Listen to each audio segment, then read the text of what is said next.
दर्द बा कमरिया में ए ननद बहुते दर्द बा।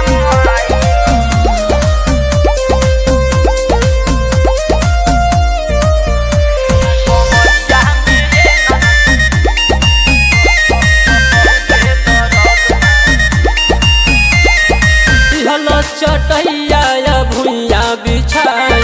का कोही कितना उ कोइलस खटाई का कोही कितना उ कोइलस खटाई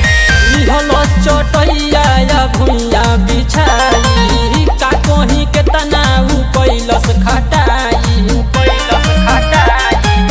अरले आड़ाला ना लगे सरहद बा अरले आड़ाला ना लगे सरहद बा कमरिया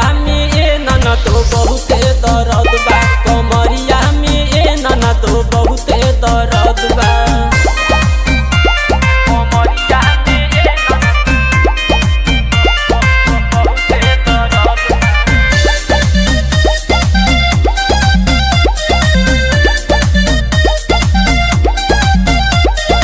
ड्यूटी तो ड्यूटी करे ओवर टाइम बबलू रविंदर के कैसे समझाई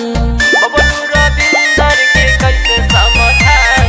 ड्यूटी तो ड्यूटी करी ओवर टाइम बबलू रविंदर के कैसे समझाई।